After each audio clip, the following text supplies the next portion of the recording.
রানীকে খুশি করতে স্যান্টা সেজে হাজির হয়ে গেল দুর্জয়। সম্পূর্ণ জানতে ভিডিওটিতে একটি লাইক করে প্রথম থেকেই দেখতে থাকো। হ্যালো বন্ধুরা, টলিউড স্টুডিও পাড়া চ্যানেলে তোমাদেরকে স্বাগত। গল্পের শুরুতেই দেখা যায় যে রানী তো কেক বানাচ্ছে, আর রানীর কেক বানানো দেখে বাড়ির প্রত্যেকেই খুব খুশি হচ্ছে। অন্যদিকে দুর্জয়কে ফোন করা হচ্ছে যাতে দুর্জয় তাড়াতাড়ি করে বাড়িতে চলে আসে, কিন্তু কোনোভাবেই আর দুর্জয় ফোন ধরছে না। এর মধ্যেই দেবুর কাছে চলে এসেছে রানী আর বলে, আচ্ছা দেবু, তুই যদি এইভাবে মুখ গোমড়া করে রাখিস তাহলে আমার কেমন লাগে বলতো? না না না না না, মুখ গোমড়া করে আমি তোমায় থাকতে দেব না। তোমাকে কিন্তু হাসি মুখে কথা বলতেই হবে।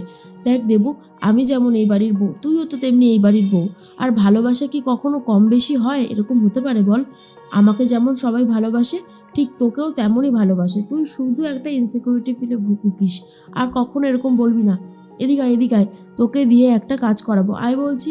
এই বলেই দেবুকে নিয়ে যায়। আর তখনই দেবু বলে, কি করবি আমাকে দিয়ে? রানী বলে, এই দেখ, কি বলতো এটা? স্যান্টার পোশাক। তুই এই স্যান্টার পোশাকটা পরে ফেল, সবাইকে তো তুই উপহার দিবি, তাই না?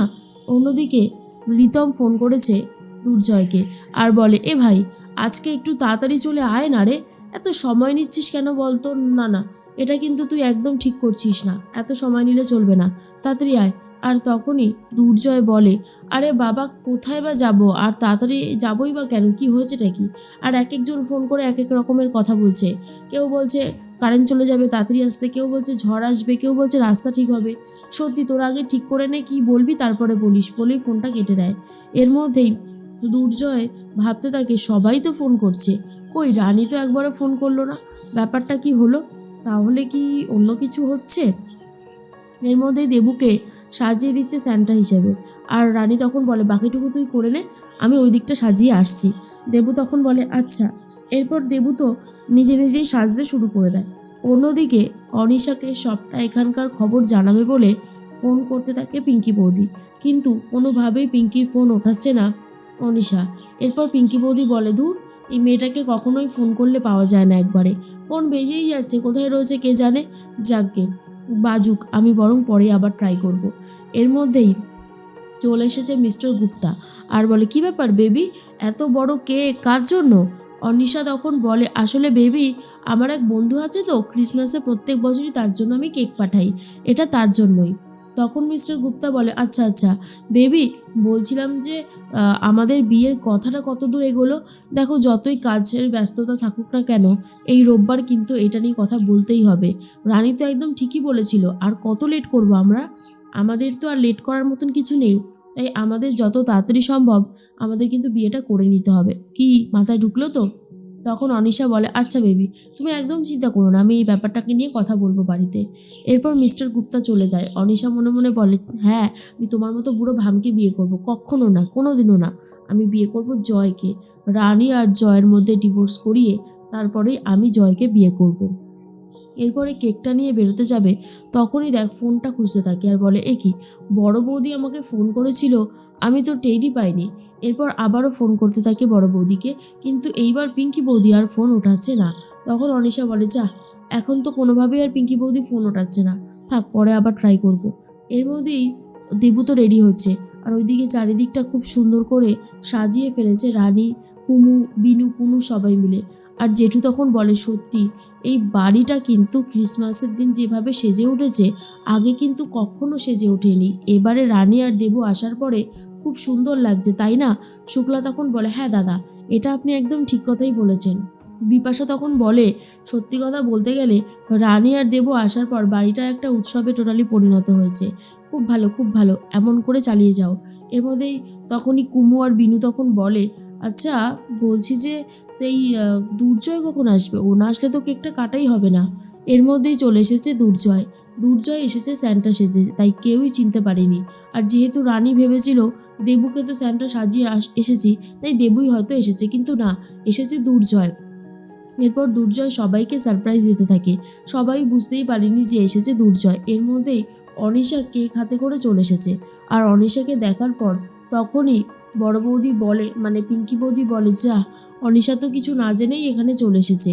জেঠুমণি বলে, কি ব্যাপার অনিশা, তুমি এখানে কি করতে এসেছো? অনিশা তখন বলে, আসলে দুর্জয় তো একটা কেক খেতে খুব ভালোবাসে, ওর ফেভারিট কেকটা আমি নিয়ে এসেছি, তার জন্যই। এরপরেই রানী তখন বলে, তাই নাকি? বাহ, খুব ভালো কথা তো। কিন্তু দুর্জয় কোথায়? সে তো এখনও এসে পৌঁছায়নি। অনিশা বলে, কিন্তু দুর্জয় তো অনেকক্ষণ আগেই বেরিয়ে গেছে অফিস থেকে, মানে চেম্বার থেকে। তাহলে কি করে এখনও বাড়িতে না এসে পৌঁছয়? আমি তো কিছুই বুঝতে পারছি না। এতক্ষণে তো ওর অনেকক্ষণ আগেই চলে আসার কথা ছিল। তখনই শুক্লা বলে, তাহলে আমার ছেলেটা কোথায় গেল?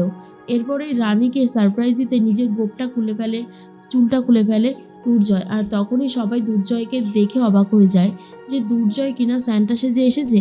এটা তো একটা দারুণ ব্যাপার। আর এইটা নিয়ে বেশ হাসি ঠাট্টা তামাশা চলতে থাকে। রানী তখন বলে, দুর্জয় তুমি এইভাবে এসেছো? আমি কিন্তু সত্যি এক্সপেক্ট করিনি যে তুমি এইভাবে আসতে পারো। এই দেখো, তোমার জন্য আমি কেক বানিয়েছি, মানে আমাদের সবার জন্যই বানিয়েছি। তুমি কেকটা কাটো, উদ্বোধনটা তুমিই করো।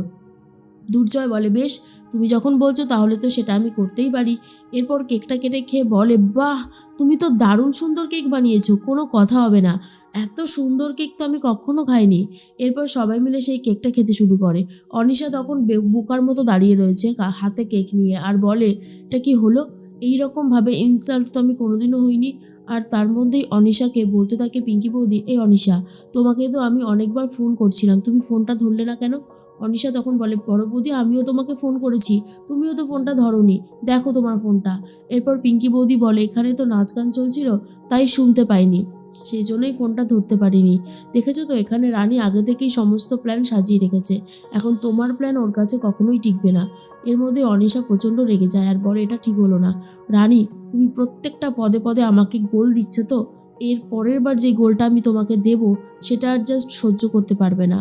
তখনই বিপাশা বলে, সত্যি রানী কিন্তু জিনিয়াস। একদিকে যেমন পড়াশোনাটাও ভালোভাবে করছে, নিজের যত্ন নিচ্ছে, আবার এত সুন্দর সুন্দর কেক বানিয়েও কিন্তু আমাদের খাওয়াচ্ছে। কি শুক্লা, এবারে কিছু বলো, চুপ করে আছো কেন? শুক্লা তখন বলে, দিদি ভাই, আমি আর কি বলবো বলো তো, যা হচ্ছে ভালোই তো হচ্ছে, তাই এখানে আর আমার কিছু বলার নেই। এর মধ্যেই হঠাৎ করে তখনই রানীর মনে পড়ে যায়, এক মিনিট এক মিনিট, আমি তো দেবুকে স্যান্টা সাজিয়ে নিয়ে আসছিলাম। দেবু কোথায়? রিতমদা আর রিতম আর সবাই মিলে তখনই রানীও চলে গেছে দেবুকে ডাকতে, আর দরজাটা বারবার ধাক্কা দিতে থাকে আর বলে, কিরে দেবু, দরজাটা খোল, আবার রাগটা করলি না কিরে? এ দেবু, দরজাটা খুলে দে, বারবার করে ডাকতে থাকে। রিতমও দেবু দেবু বলে চিৎকার করতে থাকে, কিন্তু দেবু কোনোভাবেই আর দরজাটা খুলছে না, কোনোভাবেই আর দরজা খুলে না দেবু। আর তারপরেই রিতমকে বলতে থাকে রানী, রিতমদা, আর অপেক্ষা করা যাবে না, আমাদের দরজাটা ভাঙতে হবে। 3-4 জন মিলে দরজা ধাক্কা দিলে দরজার ছিটকিনিটা ভেঙে যাবে। এরপর সেটাই করতে থাকে, 3-4 জন মিলে দরজাটা এমন ধাক্কা দিতে থাকে জোরে জোরে যে দরজাটা খুলে যায়। আর তারপরে ঘরে এসে দেখে রিতম যে দেবু মাটিতে পড়ে রয়েছে, অজ্ঞান হয়ে গেছে। আর এটা দেখার পর রিতম জাস্ট চমকে যায়। আর রানী তখন ভাবে, এটা কি করে হলো? আমি তো দেবুকে সুস্থই দেখে গেলাম, এটা কী করে সম্ভব? আর বোঝাই যাচ্ছে হয়তো কি তাহলে এবারে দেবু প্রেগনেন্ট হতে চলেছে। তোমাদের কি মনে হয়? অবশ্যই কমেন্টস করে জানাতে পারো।